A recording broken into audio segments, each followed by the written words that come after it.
விளாத்திக்குளம் +2 மாணவி கொலை வழக்கு தொடர்பாக நேரில் வந்த திமுக துணை பொதுச் செயலாளர் கனிமொழியிடம் கிராம மக்கள் ஆவேசம் அடைந்திருக்கிறார்கள். இது தொடர்பான கூடுதல் விவரங்களோடு இணைகிறார் எமது செய்தியாளர் சரவணன். வணக்கம் சரவணன், உங்களிடம் இருக்கும் தகவல்களை சொல்லுங்கள்.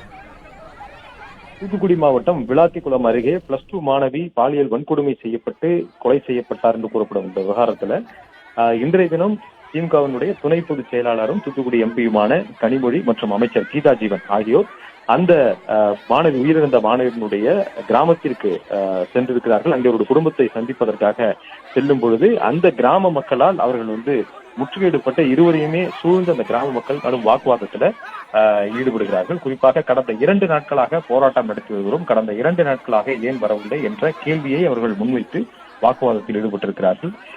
அதே போன்று எம்பியும் அமைச்சரும் செல்லும் பொழுதே காவல்துறையினரும் உடன் செல்கிறார்கள். என்ற பொழுதும் பொதுமக்கள் அவர்களை சூழ்ந்து கொண்டு அவர்கள் கேள்வி எடுக்கும் போது அவர்களுக்கு கனிமொழியும் தொடர்ந்து பதிலளித்து வருகிறார். நேற்றைய தினம் போராட்டம் நடந்த பொழுது அதற்கு கடந்த 2 நாட்களாக போராட்டம் நடந்து வந்த நிலையில நேற்று இரவு வரை நீடித்த அந்த போராட்டத்தின் பொழுது அமைச்சர் கீதா ஜீவன் அங்கு அவர்களிடம் பேச்சுவார்த்தை நடத்தி அதற்கு பிறகுதான் இந்த போராட்டம் கைவிடப்பட்டது.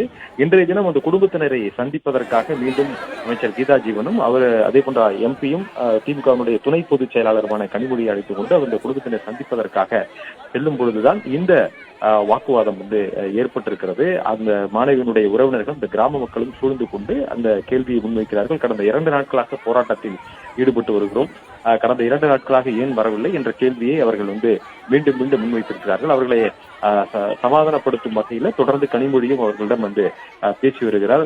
அதே போன்று காவல்துறையினரும் அங்க இருக்கிறார்கள். காவல்துறையினரும் சமாதானம் செய்யக்கூடிய அந்த நடவடிக்கைகளில் ஈடுபட்டிருக்கிறார்கள். ஒரு பக்கம் மாணவியினுடைய உடற்கூறாய்வு முடிந்து இன்னும் அந்த மாணவியினுடைய உடலை உறவினர்கள் வாங்கவில்லை. குற்றவாளியை கைது செய்தால்தான் உடலை பெற்றுக் கொள்வோம் என்று அவர்களும் தொடர்ந்து வாங்காமல் இருக்கிறார்கள்.